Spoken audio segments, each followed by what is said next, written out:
नमस्कार दोस्तों।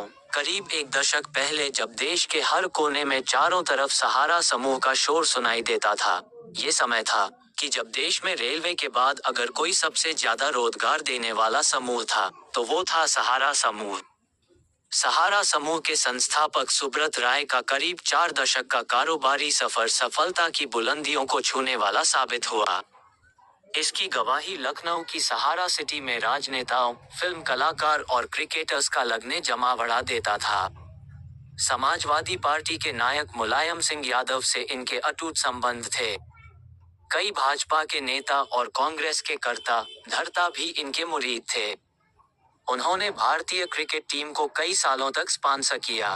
बॉलीवुड स्टार अमिताभ बच्चन, मशहूर राजनेता अमर सिंह उनके पारिवारिक सदस्यों की तरह थे। फिर आखिर इतने बड़े व्यापार का अंत कैसे हुआ? और कैसे ये सब कुछ सीमित हो गया? सहारा ग्रुप के लिए ये रहा घाटे का सौदा जब सहारा समूह व्यापार में प्रथम स्थान पर चल रहा था। देश में व्यापारिक क्षेत्र में सबसे पहले और सबसे ऊपर सहारा ग्रुप का ही नाम था। तब सहारा समूह का पतन सेबी के साथ हुए विवाद से शुरू हुआ। उस समय एक सहारा समूह ने एयरलाइंस कंपनी भी खोली थी, जिसके बेड़े में कई जहाज थे। हालांकि यह कारोबार सुब्रत राय को रास नहीं आया, जिसके बाद उन्होंने अपने हाथ वापस खींच लिए।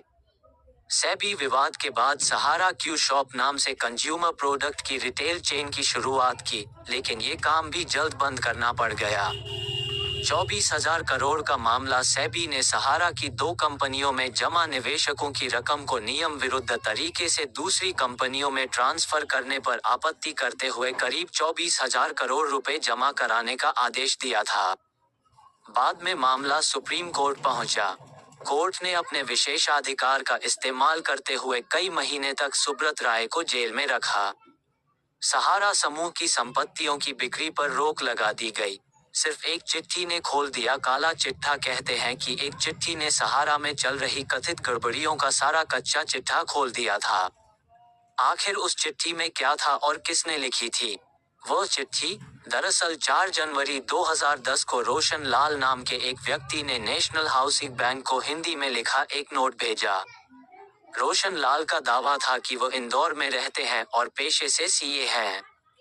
इस चिट्ठी में उन्होंने लखनऊ के सहारा ग्रुप की दो कंपनियों सहारा इंडिया रियल एस्टेट कॉरपोरेशन और सहारा हाउसिंग इन्वेस्टमेंट कॉरपोरेशन द्वारा जारी बॉन्ड्स की जांच करने का अनुरोध एनएचबी से किया था।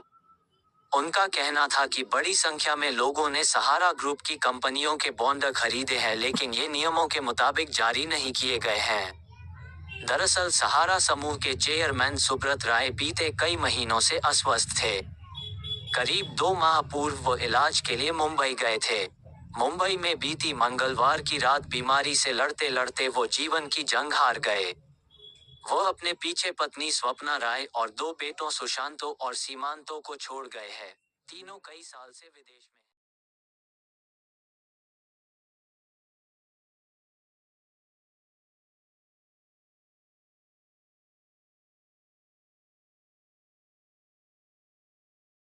और बॉलीवुड हस्तियों तक सभी उनके निधन पर शोक व्यक्त किया है। माना जा रहा है कि अंतिम में राजनीतिक और फिल्मी समेत कई हस्तियां शामिल हो सकती हैं।